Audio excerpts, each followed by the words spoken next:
Hello friends, hope you all are fine. Today we are going to study our chapter number 1 of class 12th geography and book number is 2 and the name of chapter is population distribution density growth and composition. इस chapter के अंदर basically हम India की population के बारे में पढ़ेंगे, उसका स्ट्रक्चर कि में एक जगह पे कंपोजिशन कैसा है, डेंसिटी कितनी है, वो सब चीजें हम इसके अंदर पढ़ेंगे. So let us start. India is the second largest country in term of population after China. China के बाद दुनिया में हम दूसरे नंबर पे आते हैं जनसंख्या के हिसाब से. India total population was 1210 million 121 crore थी 2011 में. 2021 में 138 करोड़ है न्यू इकोनॉमिक सर्वे के हिसाब से. तो अगर हम एक कंपेरिजन करें 10 साल में 17 करोड़ बढ़े हैं, तो यानी हर साल 1.7 करोड़. देखो कितनी ज्यादा है. और अब इस 1.7 करोड़ को 365 से डिवाइड कर लेना तो पर डे का निकल जाएगा average. If we add population of Australia, North America, South America together, अगर हम इन तीनों की पॉपुलेशन को जोड़ें, it will be less than population of India. अब भी वो कम पड़ेगी, इतनी जनसंख्या है हमारी.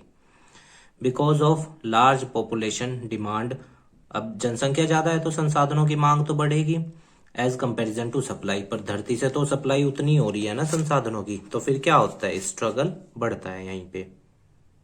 Large population cause socio economic political problems. Socio economic आर्थिक समस्याएं, बेरोजगारी, भुखमरी, वो सब चीजें. सोसाइटिकल समस्याएं क्या आ जाती हैं, कई बार कंफ्लिक्ट्स आ जाते हैं आइडियाज के सोसाइटी के अंदर. जब डिफरेंट सेक्ट ऑफ कम्युनिटीज होती हैं तो जितनी ज्यादा पॉपुलेशन होगी उतने ज्यादा चांसेस हैं. पॉलिटिकल प्रॉब्लम्स भी हो जाती हैं, जैसे हर व्यक्ति अपने समुदाय या अपनी पार्टी को प्रमोट करता है या उसको बढ़ावा देता है, तो इसी तरह फिर क्लैश ऑफ आइडियाज होते हैं. Source of population data, basically population का डाटा कहाँ से इकट्ठा किया जाता है. NSSO, national sample survey organisation थी इंडिया के अंदर. अब याद रखना ये जो सीएसओ है ना, ये इंडिया के अंदर नेशनल इनकम मापती थी, सेंट्रल स्टैटिस्टिकल ऑर्गेनाइजेशन. अब इन दोनों को जोड़ के क्या बना दिया गया है, एनएसओ, नेशनल स्टैटिस्टिकल ऑर्गेनाइजेशन. याद रखना NSSO plus CSO is equal to NSO. Population data are collected through census. हर 10 साल में जनगणना होती है, उसके हिसाब से डाटा को इकट्ठा किया जाता है. The first population census in India was conducted in 1872 में हुआ था. और फर्स्ट कंप्लीट सेंसस कब हुआ था, 1881. और यहाँ पे आप लॉर्ड मियो भी लिख लेना, उन्होंने कराया था 1881 में, lord Mayo. It's first complete census was conducted only in 1881.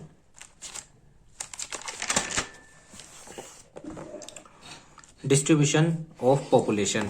India has highly uneven pattern of population distribution. हमारे यहाँ पॉपुलेशन का स्ट्रक्चर अलग अलग है. जैसे Uttar Pradesh has the highest population. सबसे ज्यादा अगर जनसंख्या है किसी राज्य में भारत के तो वो उत्तर प्रदेश है.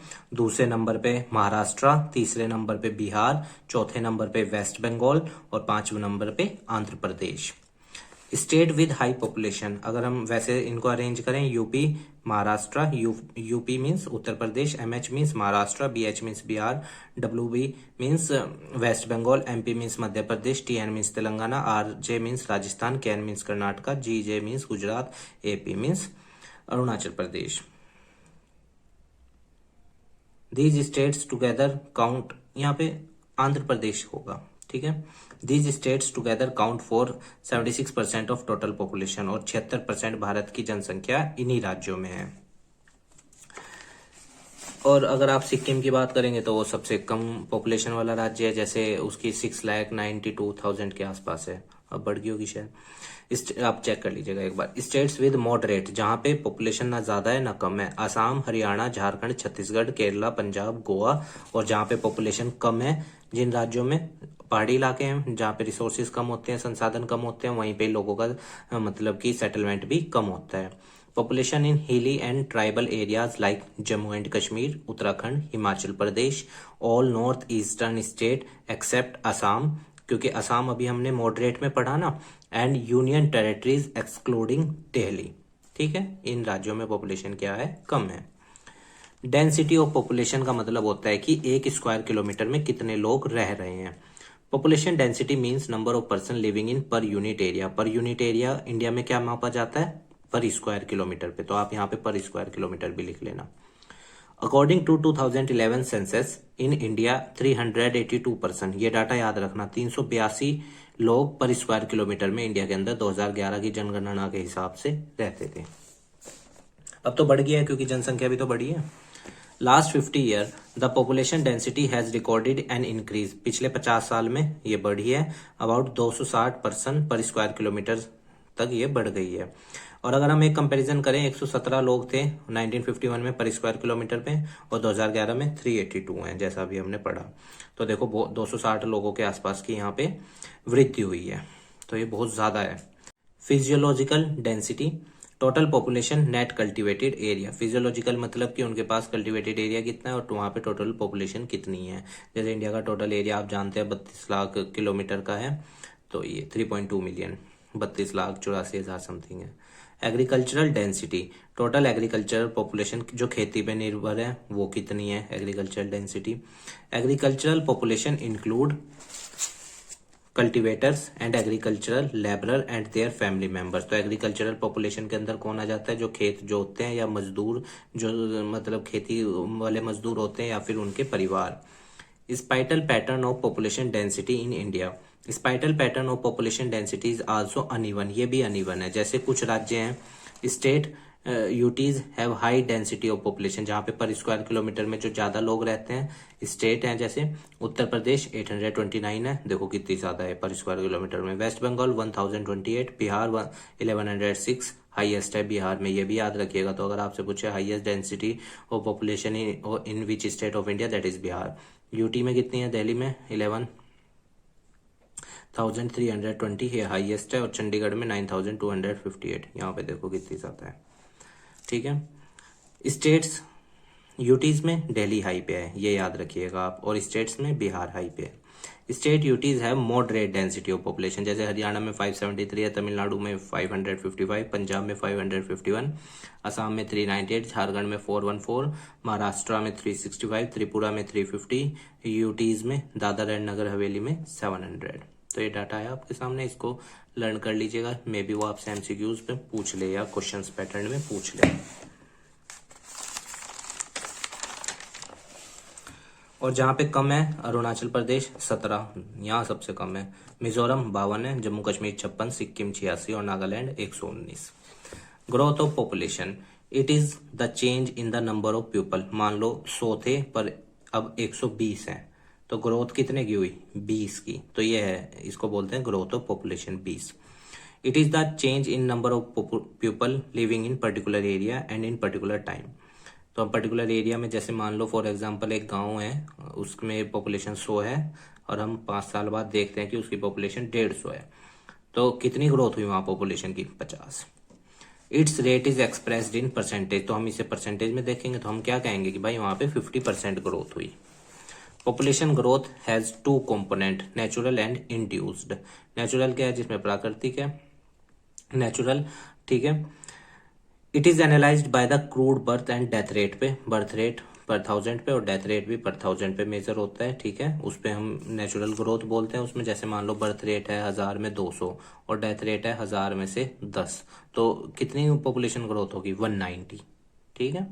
इंड्यूस्ड कंपोनेंट क्या होते हैं, it is analysed by volume of inward and outward migration, कि उस राज्य के अंदर, या मान लो एक गांव है उसकी पॉपुलेशन 100 है और उसके अंदर 10 लोग नए आए, मतलब दूसरी जगहों से आए, और उस गांव में से 5 लोग गए, तो नेट ग्रोथ कितनी हुई, 5 की हुई। कि वो जैसे मैं आपको एक पेपर पे समझाता हूँ, इंड्यूस्ड आपको अच्छे से समझ आ जाएगा, कोई प्रॉब्लम नहीं है।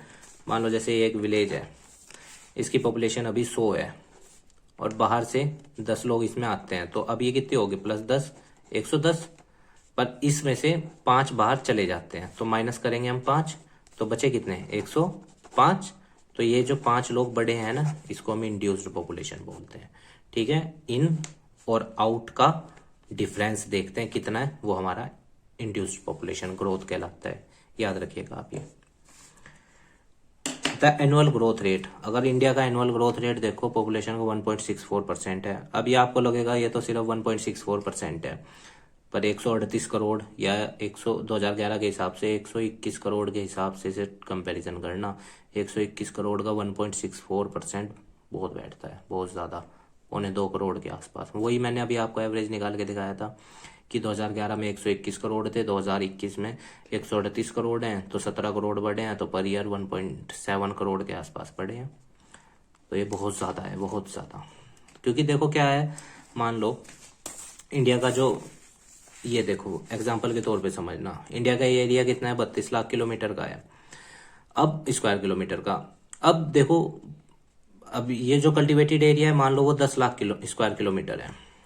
अब पॉपुलेशन बढ़ रही है लगातार, तो इनके लिए घर भी बनाने हैं, तो इसमें से जमीन क्या होती चली जाएगी, कम होती चली जाएंगी। नई नई कॉलोनीज कटेंगी, बिल्डिंग्स बनेंगी, या नई नई कॉलोनीज बनाई जाएंगी, प्लॉट्स होंगे, तो फिर ये एरिया घटता चला जाएगा, और हो भी रहा है, ऐसे ही है। तो फिर क्या होगा, अब जो एरिया कॉलोनीज बन गई, जिन पे या बिल्डिंग्स बन गया, वहां खेती तो होगी नहीं, तो उतना प्रोडक्शन, टोटल प्रोडक्शन में ऑफ क्रॉप में से हर साल क्या होता चला जाएगा, घटता चला जाएगा। यहीं पे ही धरती के ऊपर दबाव बढ़ेगा। अच्छा, फिर जो पॉपुलेशन बढ़ रही है, मान लो ये 17 करोड़ बढ़े हैं पिछले 10 साल में, वेस्टेज भी तो होती है इनके द्वारा, कूड़ा कटका, वो भी तो जमीन पे ही फिकता है, तो उसके लिए भी जमीन चाहिए, वो भी फिर कम होगा। तो जब भी पॉपुलेशन बढ़ेगी, याद रखना, धरती के ऊपर दबाव बढ़ेगा संसाधनों का, जरूरत को पूरा करने का, क्योंकि धरती के पास तो लिमिटेड संसाधन है ना। फिर मानव ज्यादा एक्सट्रैक्शन करेगा, धरती में से ज्यादा निकाल लेगा, और वो फिर खत्म हो जाएंगे, और डिसबैलेंस। तो यहाँ पे जरूरत है पॉपुलेशन को कंट्रोल करने की, सही मायने में। तो ये 1.64% के संदर्भ में मैंने आपको समझाया। एट दिस रेट, इस रेट के दर पे of increase in, it is estimated that the countries population will double itself. आने वाले 36 सालों में ये अपने आप डबल हो जाएगी। ठीक है, हमारी जो जनसंख्या जिस हिसाब से बढ़ रही है उस हिसाब से, क्योंकि ये भी तो बढ़ेगा ना percentage 1.64। There are 4 different phases of growth identified within the this period. तो 4 फेजेस हैं ग्रोथ के। टेबल 1.1 मैं आपको दिखाता हूँ, नोट्स में ही है, लास्ट पेज पे है, ये रहा।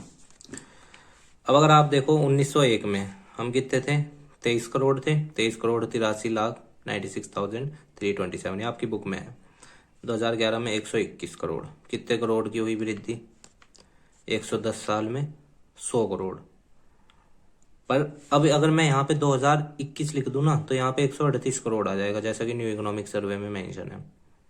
17 करोड़ बढ़ी है 10 साल में, तो एवरेज 1.7। डिकेडल ग्रोथ निकाल सकते हो आप, एक डिकेड में कितनी बढ़ी है, तो P2 minus P1 upon P1 into 100।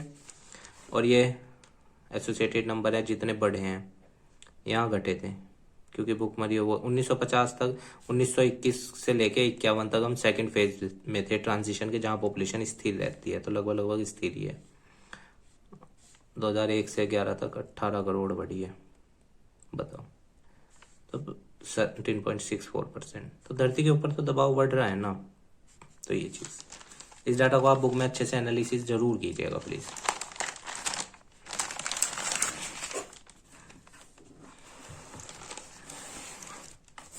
Phase 1 की बात अगर हम करें, it is reformed as a period of stagnant, स्थिर थी जहां पे पॉपुलेशन इतनी नहीं बढ़ी, और स्टेशनरी फेज भी हम इसको कह सकते हैं। The growth rate was very low, growth rate बहुत कम था इस पीरियड में, और नेगेटिव भी पहुंच गया था 2011 और 21 के बीच में, जैसा कि मैंने अभी आपको दिखाया, -7 से था ना। बुक में आप देख सकते हैं इस डाटा को। बर्थ रेट और डेथ रेट दोनों ही ज्यादा थे, पैदा भी ज्यादा हो रहे थे और मर भी रहे थे ज्यादा बच्चे, पर 1000 पे निकलता है। और आजादी के वक्त का तो मैं अगर आपको बताऊं 218 था ये पर 1000 में इन्फेंट मोर्टेलिटी रेट। रीजन क्या है, health condition poor, medical services poor, illiteracy बहुत ज्यादा थी। आजादी के वक्त 16% टोटल पॉपुलेशन पढ़ी लिखी थी, और जितनी फीमेल थी उसमें से सिर्फ 8% पढ़ी लिखी थी, यानी 92% फीमेल हमारे यहाँ इंडिया में 1947 के वक्त इलिटरेट थी। तो कंपैरिजन कर सकते हो आप। और आज भी 77.7% है लिटरेसी रेट हमारा, तो 22.3%, तो आज भी हमारी पॉपुलेशन इलिटरेट है। अब 138 करोड़ का 22% निकाल लेना, देखो कितना बड़ा डाटा बनता है, 30 करोड़ के अराउंड बनता है। फेज 2 1921 से 51 तक, it is referred as the study, यहाँ पे पॉपुलेशन धीमे, मैंने आपको बताया ना सेकंड फेज ऑफ ट्रांजिशन है, याद रखना, जिसमें पॉपुलेशन बहुत धीरे बढ़ती है, और थर्ड फेज में 1951 के बाद पॉपुलेशन बहुत तेजी से बढ़ी हमारे यहाँ, वो आप टेबल 1.1 में देख सकते हैं। It is referred as the study, धीमा ग्रोथ होता है इसमें, बर्थ रेट इज हाई और डेथ रेट लो होता है, क्योंकि मेडिकल सर्विसेज इंप्रूव करनी शुरू होती हैं। रीजन क्या है? हेल्थ इंप्रूव होता है, सैनिटाइजेशन होता है, ट्रांसपोर्ट और कम्युनिकेशन की फैसिलिटीज अच्छी होने लगती है तो लोग कम मरने लगते हैं। याद रखना, जितने ज्यादा ये अच्छी बात है कि देश का हेल्थ स्ट्रक्चर बढ़िया होना चाहिए, पर दूसरी तरफ ये भी होना चाहिए कि पॉपुलेशन भी कंट्रोल हो, नहीं तो फिर रिसोर्सेज के ऊपर दबाव बढ़ता है।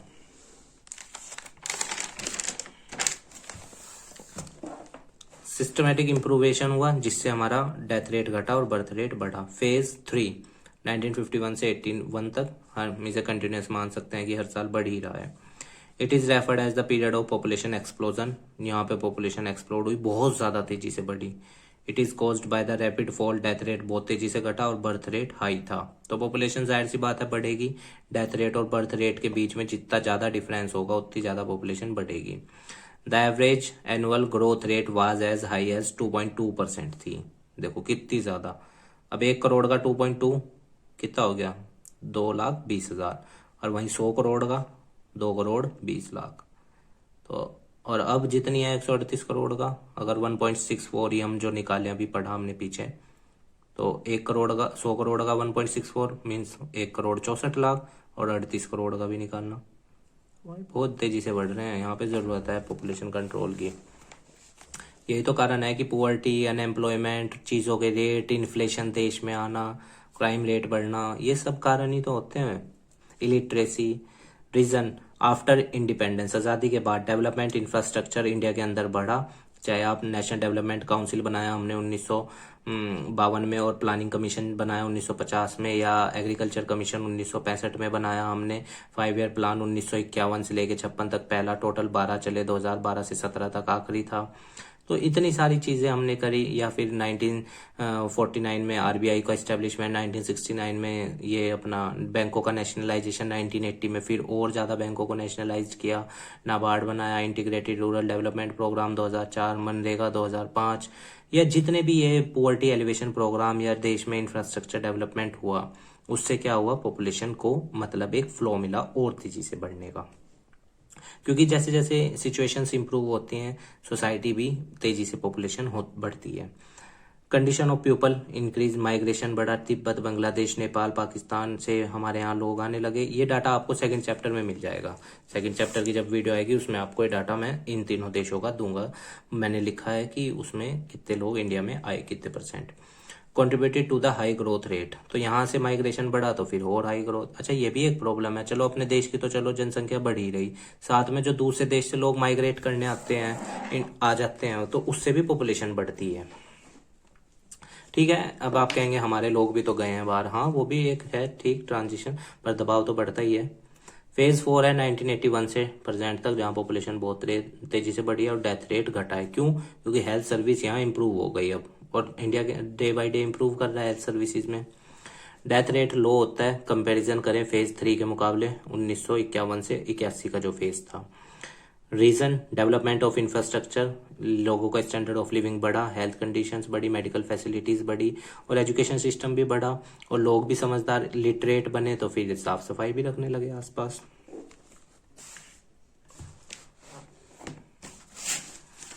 Regional variation in population growth, अब एक रीजन ऐसा है जहां बहुत तेजी से बढ़ रही है, दूसरा रीजन ऐसा है जहां पे कम है।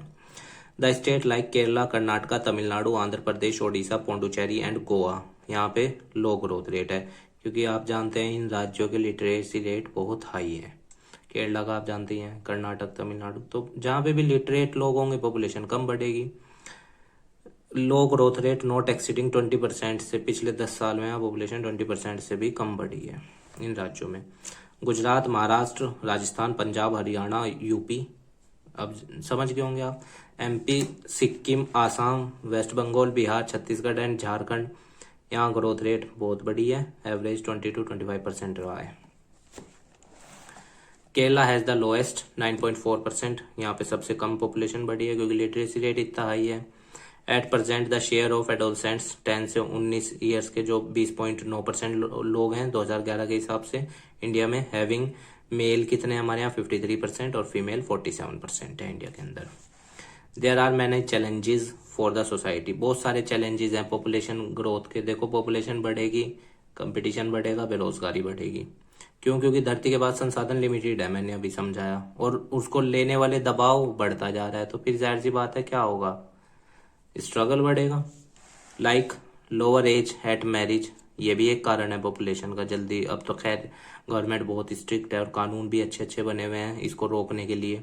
इलिटरेसी, गवर्नमेंट ने बहुत कोशिश की, कर रही है सरकार, अब भी कर रही है और पहले भी करती है ये, जैसे सर्व शिक्षा अभियान जैसी योजनाएं चलाना, या मिड डे मील स्कीम, या अपना ये आर्टिकल 24 में 6 से 14 साल तक के बच्चों पे काम ना करवाना फैक्ट्रीज में, या आर्टिकल 21 के ए में राइट टू एजुकेशन 14 साल तक के बच्चों को कंपलसरी, और दिव्यांग बच्चे हैं तो 18 साल तक के, या एनसीएफ एक्ट 2009 बनाना, उसमें 14 साल तक के बच्चों को कम से कम एलिमेंट्री एजुकेशन देना। तो ये सब चीज़ें गवर्नमेंट करती है ताकि वो क्या कर सके, डेवलपमेंट को और ज़्यादा तेजी से बढ़ा सके। लोअर एज एट मैरिज, ये आप समझ गए होंगे। हालांकि गवर्नमेंट ने अब इसमें स्ट्रिक्टनेस ले आई है, 21 साल और 18 साल आप जानते ही हैं, 21 फॉर मेल 18 फॉर फीमेल, एक बार चेक कर लीजिएगा अगर अपग्रेड हुआ है। Illiteracy, school drop outs, low intake of nutrition, like death rate, high death rate of, ठीक है, और मोर्टिलिटी रेट ज़्यादा होना, high rate of HIV AIDS infections, physical and mental disability, drug abuse and alcoholism and committance of crimes ETC। फिर ये सब ज़्यादा होने लगती हैं क्योंकि आप समझते हैं स्ट्रगल बढ़ेगा तो ये चीज़ें फिर प्रिवलेंट करेंगी, मतलब एग्जिस्ट करेंगी।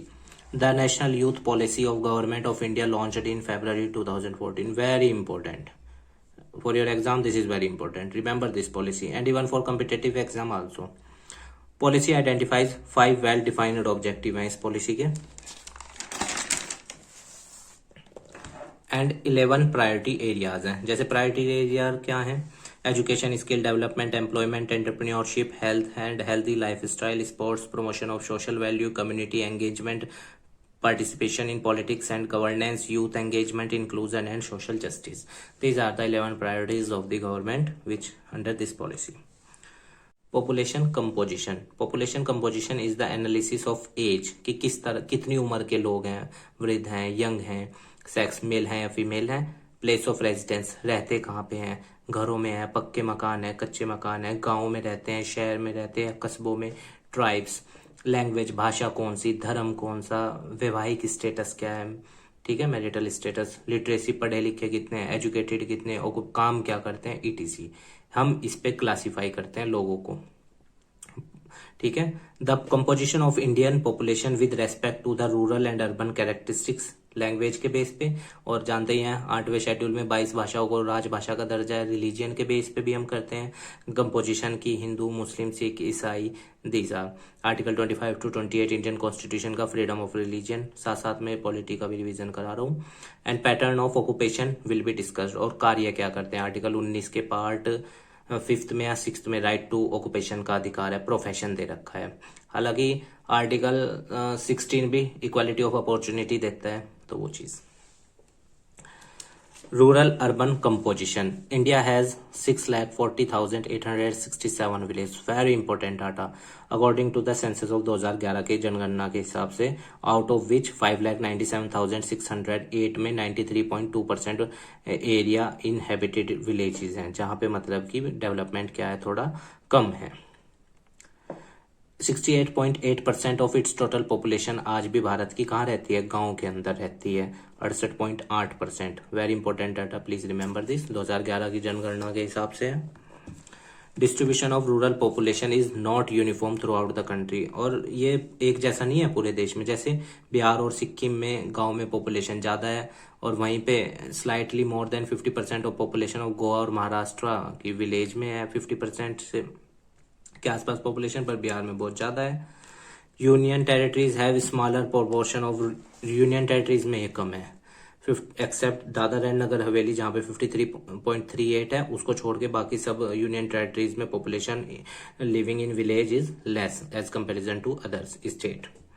The proportion of urban population हमारे यहाँ कितनी है, 31.16% लोग हमारे यहाँ शहरी हैं इन इंडिया, और ये बहुत कम है, बट ये धीरे धीरे बढ़ रहा है जैसे जैसे डेवलपमेंट बढ़ेगा, क्योंकि डेवलपमेंट अपने साथ मॉडर्नाइजेशन लेके ही आता है। तो ये चीज, नए नए हाईवेज बनेंगे या एजुकेशन इंस्टीट्यूशन बढ़ेंगे या लोगों की कमाइयां बढ़ेंगी तो फिर डेवलपमेंट भी बढ़ेगा, पर दूसरे छोर पे ये भी याद रखना प्रकृति का एक्सप्लॉयटेशन भी बढ़ेगा। The main reason of growth is economic development, आर्थिक डेवलपमेंट है, लोगों का कमाइयां बढ़ेंगी तो फिर ग्रोथ तो होगी। माइग्रेशन, एक जगह से दूसरी जगह जाना, हेल्थ कंडीशन का इंप्रूव होना, हाइजीनिक कंडीशंस, जैसे गवर्नमेंट काम करती है, स्वच्छ भारत अभियान चलाए, इस तरह की योजनाओं से हम क्या करते हैं, सोसाइटी को और अच्छा बनाते हैं और बेटर बनाते हैं। Linguistic composition, according to linguistic survey of India 1903 से लेके 1928 तक भारत के अंदर 179 लैंग्वेज एंड 544 डायलेक्ट्स बोली इन द कंट्री, बोली जाती थी भाषाएं। 8वां शेड्यूल 22 भाषाएं। In the modern there are about 22 schedule और 22 शेड्यूल्ड लैंग्वेज, ठीक है, and a number of non scheduled language भी हैं। पर आप यहाँ पे याद रखिएगा ये 8वें शेड्यूल में है भारतीय संविधान के, ठीक है। टोटल 12 शेड्यूल है हमारे भारत के संविधान में। जब संविधान बना था उस टाइम 8 थे, पर अब 12 शेड्यूल है। शेड्यूल 9, शेड्यूल 10, शेड्यूल 11 और शेड्यूल 12। 11 में पंचायतें हैं और 12 में अपना म्यूनिसिपल कॉरपोरेशन हैं, ठीक है। 73rd अमेंडमेंट एक्ट 1992 पंचायतें, 74th amendment act 1992 municipal corporation, ठीक है, 12वां शेड्यूल।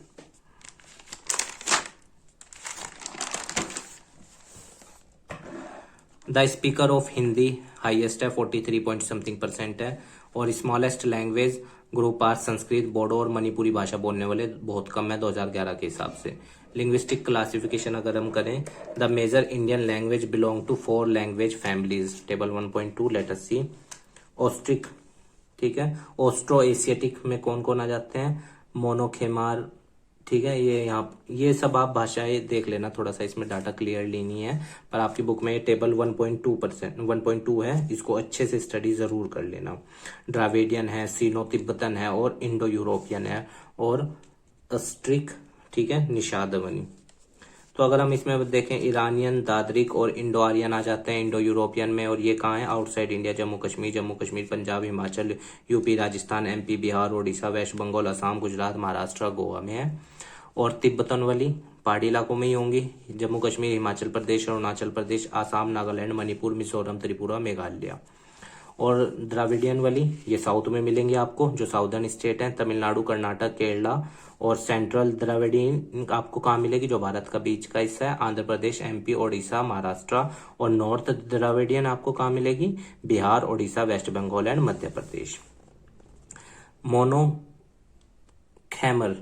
मोन खैमर मेघालय, निकोबार आइलैंड्स में। और मुंडा आपको कहाँ मिलेगा, जहां तक West Bengal, Bihar, Odisha, Assam, Madhya Pradesh, Maharashtra and outside of, ये वर्ड थोड़ा क्लियर नहीं है, आप बुक में देख लेना, ठीक है, आउटस्केट ऑफ इंडिया।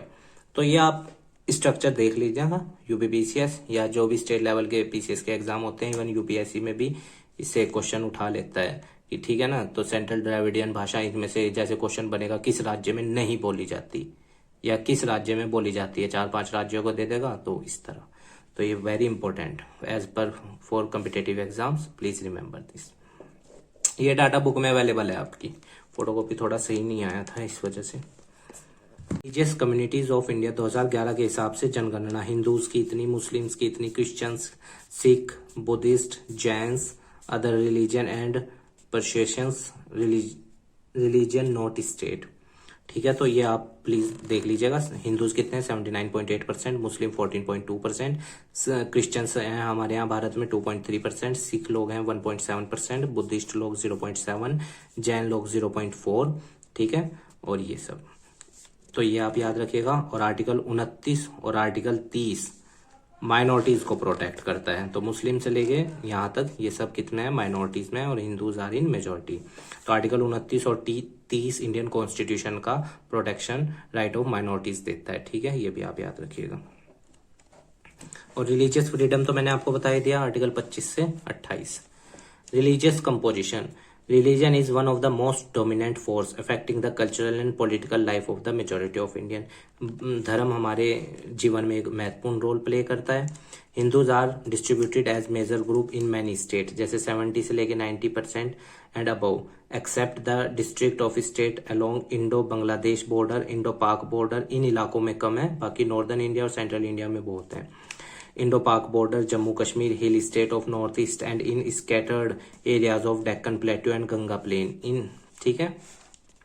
थोड़ा सा इन इलाकों में कम है। बाकी आप जानते हैं नॉर्थ इंडिया या सेंट्रल इंडिया या अगर आप साउथ में जाएंगे you will mostly find Hindus there.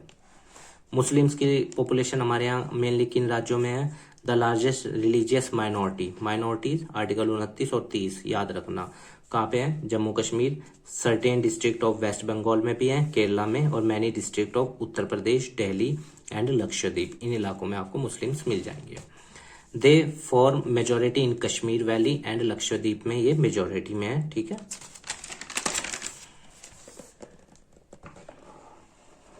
the Christian population is distributed mostly in rural areas like of Kerala, Goa and hill state of Meghalaya, Mizoram and Nagaland, छोटा Nagpur area and Manipur. Christians आपको यहाँ मिलेंगे। Jains basically हमारे भारत में कहाँ पे हैं? है major concentration in the urban areas, Rajasthan, Gujarat और महाराष्ट्र में मेनली जैन्स हैं।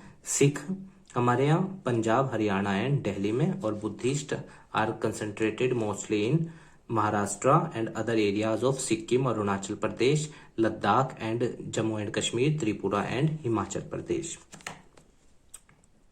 और डाटा इसका आपको टेबल 1.3 में मिल जाएगा, ये आपकी बुक में अवेलेबल है। इसको आप एक बार जरूर कंसर्न कर लेना पॉपुलेशन कंपोजिशन को। अब वर्किंग पॉपुलेशन का अगर हम कंपोजिशन देखें, the population of India according to economic status is divided into 3 group: main workers, marginal workers and non-workers. The proportion of workers both main and marginal is, main कितने हैं? 39.8% and 60% people in India is are non-workers. Main workers में कौन कौन आ जाता है? Engage in work for less than 183 days से इन a year कम हो और 6 मंथ तक उन्होंने क्या किया हो? काम किया हो। मार्जिनल वर्कर में जो 183 डेज से कम आते हैं, इसमें 183 डेज से मेनली ज्यादा आते हैं। The state with large percentage of worker are, जहां पे सबसे ज्यादा लोग हैं, इसमें आप यहाँ पे मेन वर्कर और नोट भी लिख लीजिएगा। ठीक है, मेन वर्कर में engage in work for not less than 183 days और 6 मंथ से कम ना हो साल में। और मार्जिनल में कौन आ जाते हैं? जो 183 डेज से कम होते हैं। The state with larger percentage of worker are, जहाँ पे सबसे ज्यादा वर्कर्स हैं, हिमाचल प्रदेश, सिक्किम, छत्तीसगढ़, आंध्र प्रदेश, कर्नाटक, अरुणाचल प्रदेश, नागालैंड, मणिपुर एंड मेघालय। क्योंकि रिसोर्सेज का एक्सिस्टेंस इन इलाकों में बेसिकली इतना नहीं है, तो मेनली पीपल क्या करते हैं? वर्कर्स में, वर्कर पॉपुलेशन। अब वर्कर में कोई भी आ जाता है, पर जनरली हम इन सबको काउंट करते हैं। सेक्टोरियल कंपोजिशन देखें, प्राइमरी सेक्टर एग्रीकल्चर में कितने परसेंट लोग, कितने परसेंट है? 26 करोड़ 30,22,473।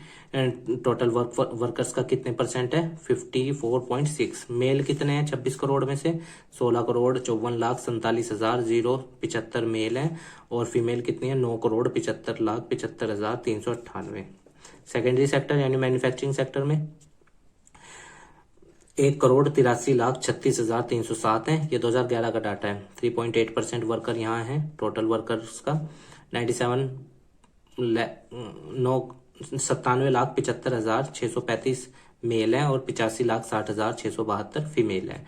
टर्शरी सेक्टर यानी service sector 20 crore 3,84,531 percent total है। 41.6% है टोटल वर्कर्स का।